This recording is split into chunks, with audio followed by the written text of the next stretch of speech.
diferencial é uma poderosa ferramenta matemática para analisar como as coisas variam. As manivelas de controle dessa ferramenta são umas poucas e simples regras de cálculo de derivada. Em algum lugar, há cerca de 600 anos antes de Cristo, alguém descobriu que se você quiser obter sons agradáveis a partir das cordas de um instrumento, o comprimento das cordas deve estar na razão de números simples, como 1/2. Isso é chamado de harmônicos de Pitágoras. A descoberta foi importante porque ela foi a primeira conexão descoberta entre a matemática e o mundo físico. Infelizmente, essa conexão foi esquecida por muito tempo e retomada lenta e laboriosamente milhares de anos mais tarde. Uma pessoa que certamente a dominou foi Galileu Galilei. Eu quero ler a vocês algo que Galileu escreveu.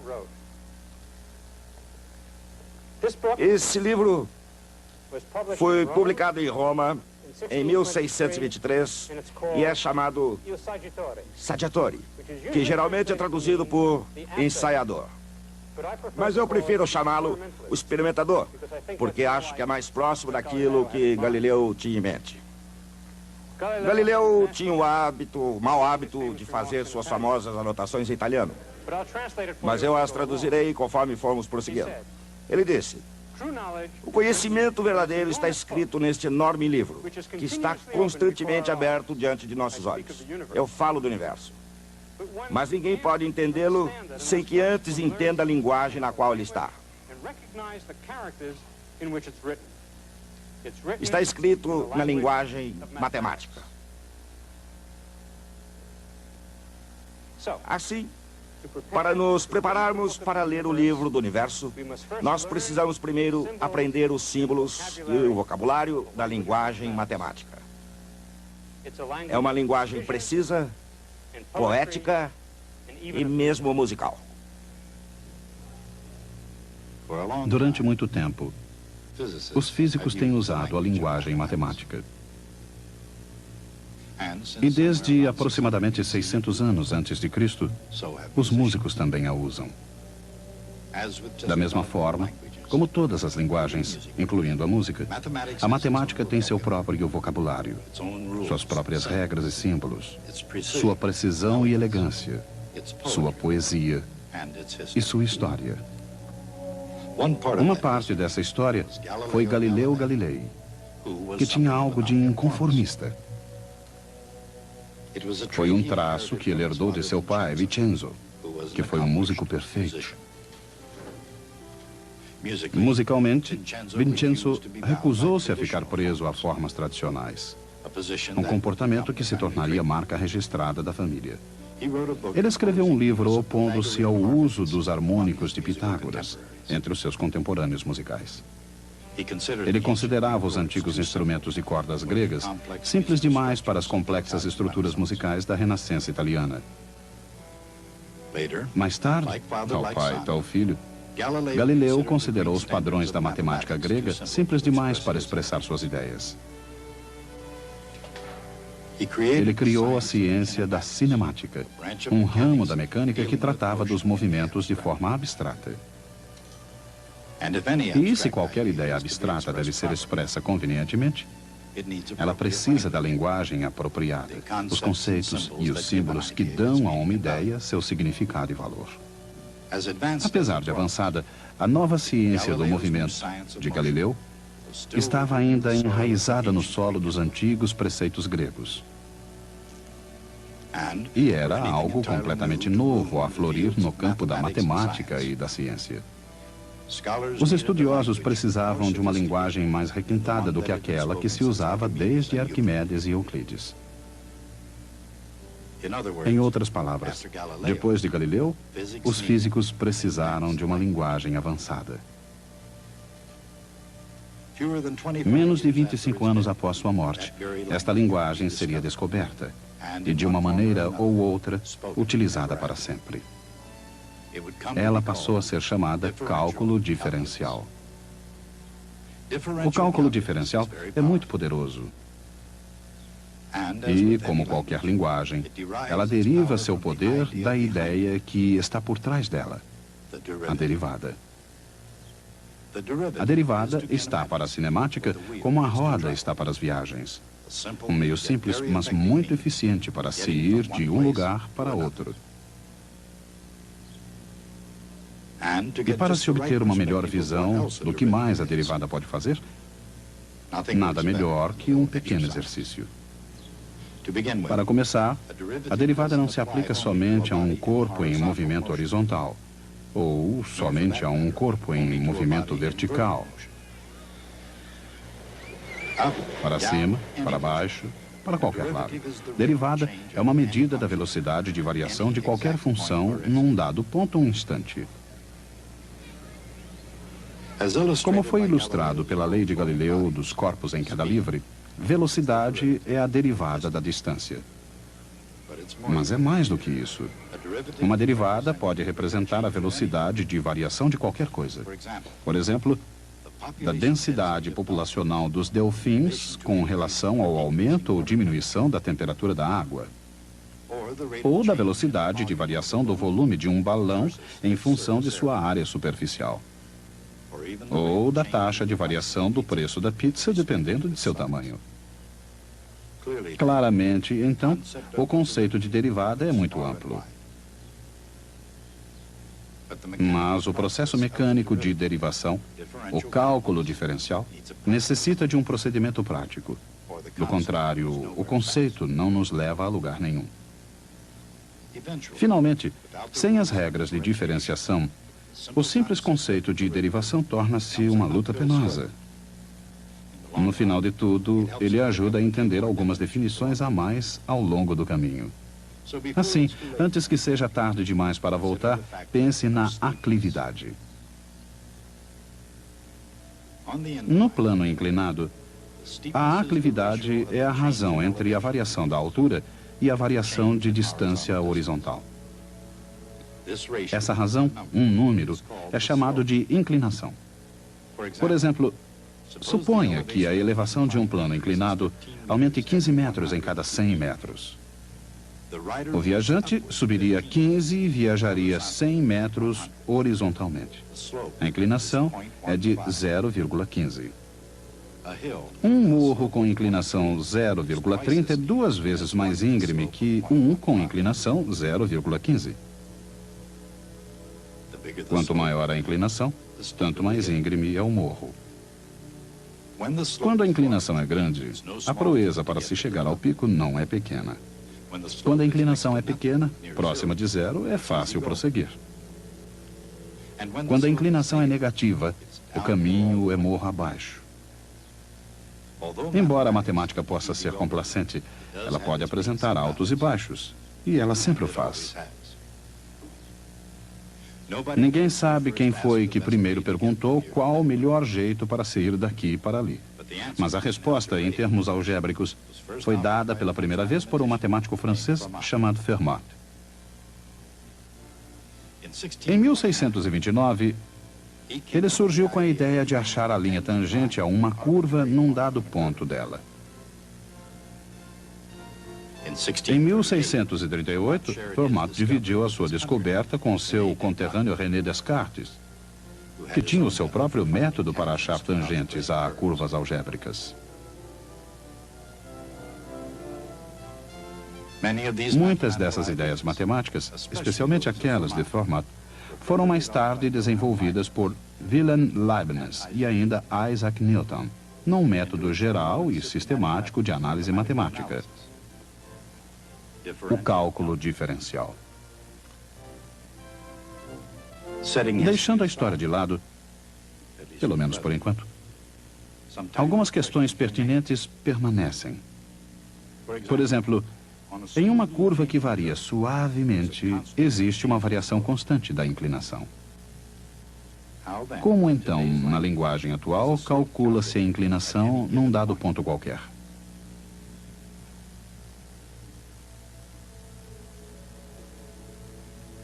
Para determinar a inclinação num ponto particular, aqui, por exemplo, simplesmente pega-se outro ponto do morro, não importa qual.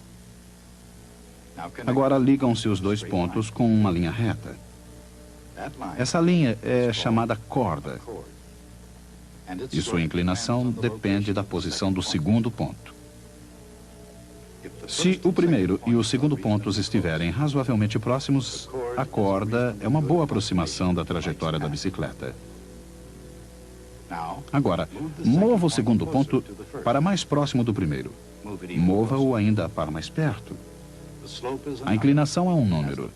Conforme os pontos se avizinham, o número se aproxima de um certo valor. É razoável chamar esse número de inclinação do morro naquele ponto. A linha com tal inclinação, passando por esse ponto, é chamada de linha tangente. A linha tangente não é nada mais do que aquilo em que se transforma a corda quando os pontos se avizinham. A inclinação da linha tangente naquele ponto é a inclinação do morro. A velocidade instantânea pode ser calculada pelo mesmo processo. A lei de Galileu dos corpos em queda, aplicada aqui para um público bastante indeciso, é mais do que um experimento mórbido. É o cálculo diferencial indo para o salvamento. Mudança de distância dividida por variação do tempo. A razão é a velocidade média durante o dado intervalo de tempo. Quando esse intervalo tende a zero, o valor limite da velocidade média é a velocidade instantânea. Variação na elevação dividida pela variação de distância na horizontal. O resultado é a inclinação de uma corda ligando os dois pontos. Quando a distância horizontal tende a zero, o valor limite da inclinação da corda é a inclinação naquele ponto. Diferenciação.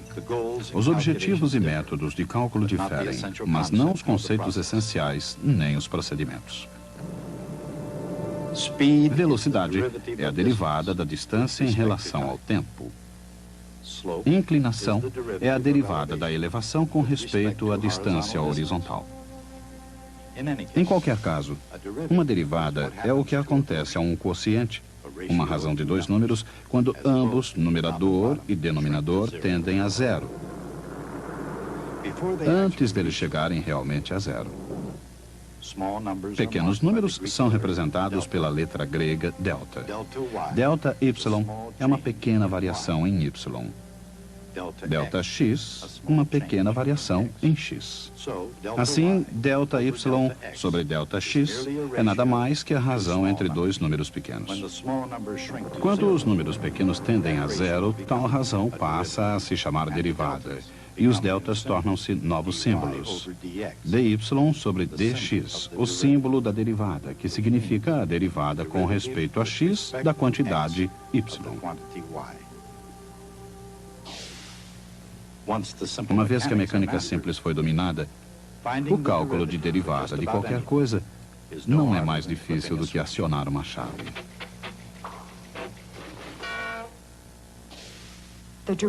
A derivada de uma função é a inclinação de sua tangente em cada ponto. A derivada de uma função é, por sua vez, uma função. Se a função é linear, sua inclinação é constante e sua derivada é essa constante.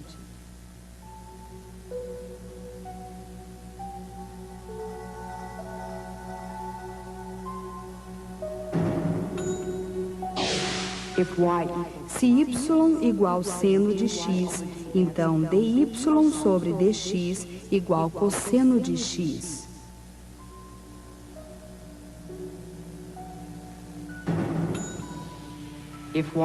Se y igual cosseno de x, então dy sobre dx igual menos seno de x.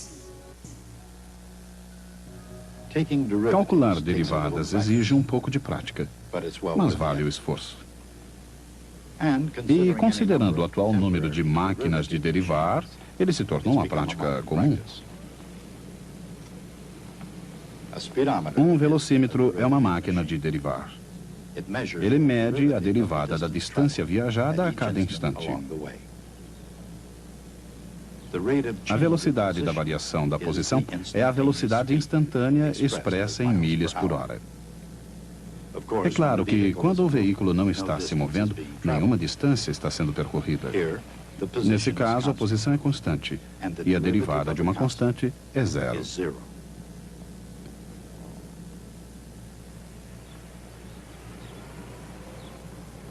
Matemática é uma linguagem construída em estruturas gramaticais.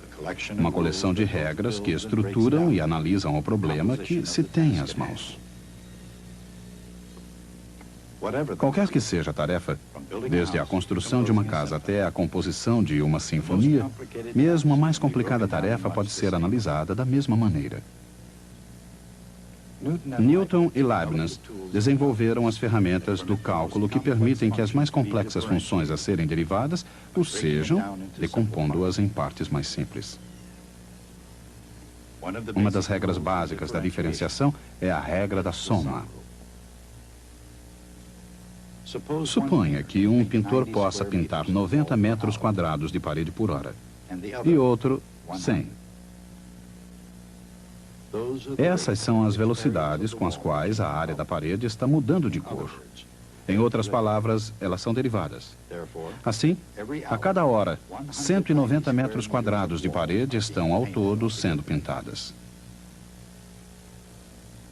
É assim que a regra da soma funciona. A derivada de uma soma é a soma das derivadas.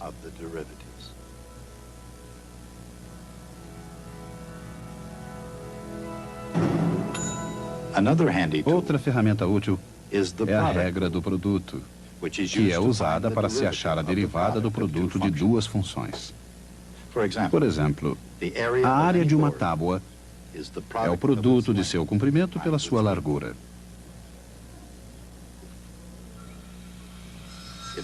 Se o comprimento diminui,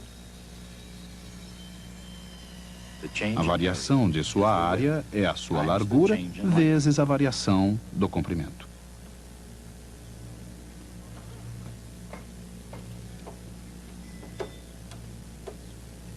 Se a largura é reduzida, a variação da área é o comprimento vezes a variação da largura. A variação total da área é a soma dessas variações.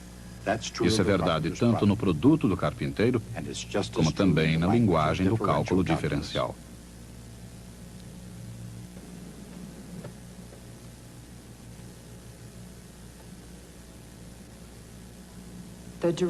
A derivada do produto y por z é y vezes a derivada de z mais z vezes a derivada de y.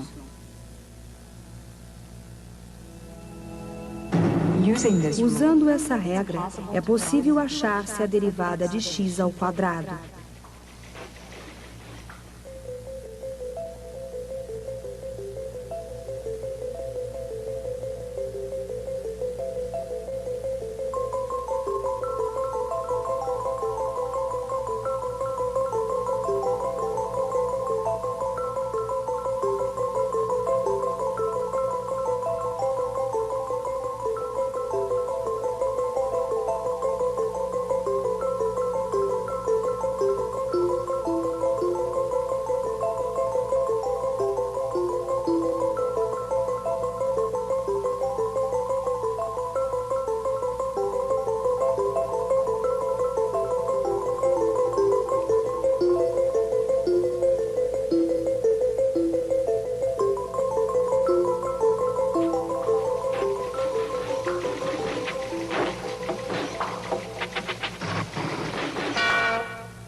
Ou de x à terceira potência, ou x a qualquer potência n.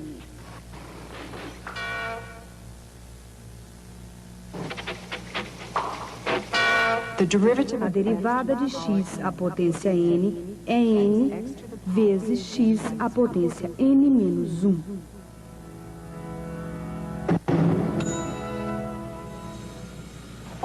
Frequentemente, uma operação depende da outra. Por exemplo, Suponha que um veículo tenha um consumo de 17 milhas por galão.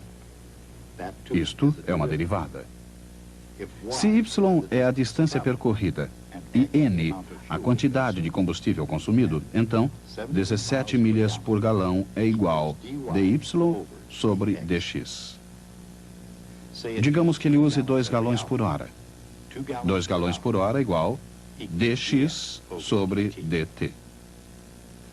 A velocidade de um veículo em milhas por hora é igual ao número de milhas que percorre por galão vezes o número de galões por hora que ele usa. Essa é a regra do encadeamento ou cadeia.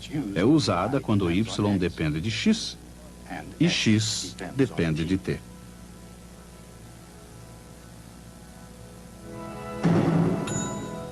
A regra da soma. A regra do produto. A regra da cadeia. Essas 3 regras representam a gramática do cálculo diferencial. E a validade do cálculo diferencial pode ser vista na diversidade de suas aplicações. Por exemplo, quando um foguete se move com um deslocamento s no instante t, a derivada do deslocamento é a velocidade. Positiva para o movimento ascendente e negativa para o movimento descendente. A derivada da velocidade é a aceleração, o que equivale a tomar a derivada da derivada. Isto é, a derivada segunda de s.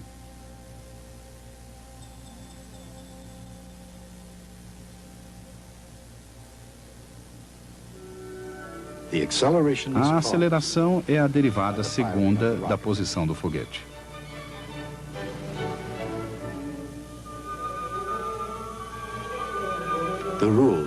As regras do cálculo diferencial e suas aplicações na física.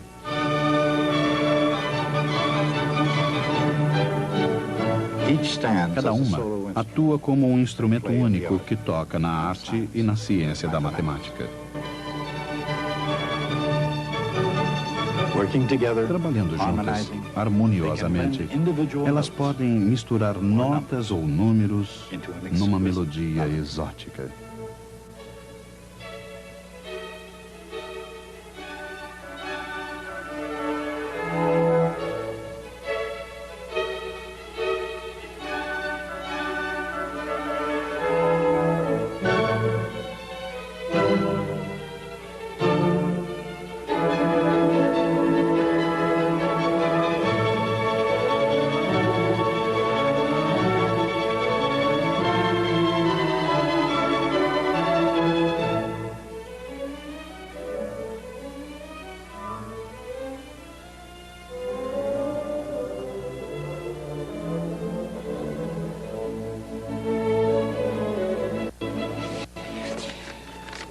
Eu recebi uma carta de um músico chamado Albert Einstein. Ele a enviou em 1912.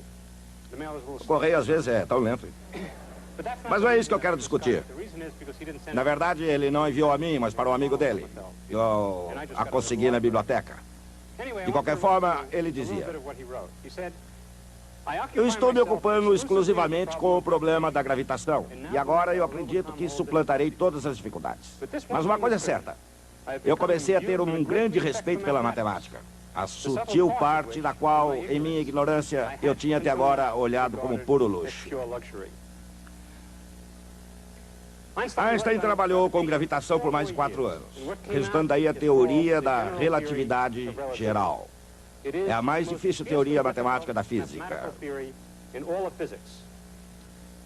O que Einstein quis dizer com sutis partes da matemática que pareciam luxo?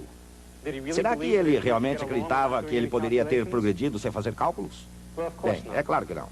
O ponto é que os físicos têm uma certa arrogância em relação à matemática. Por exemplo, você pode ter a impressão que através dessas simples regras você pode obter a derivada de qualquer função.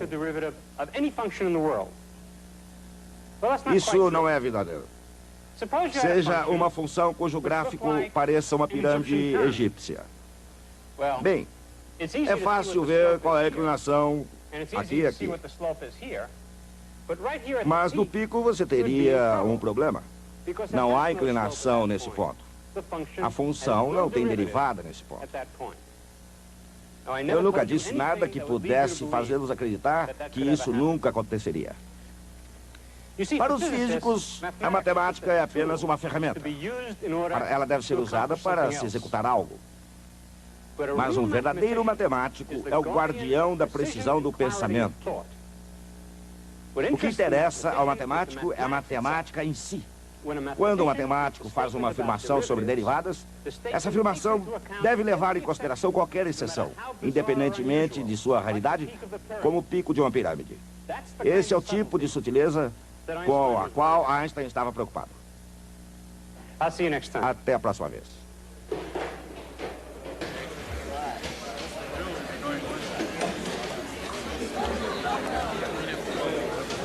Now that you're here.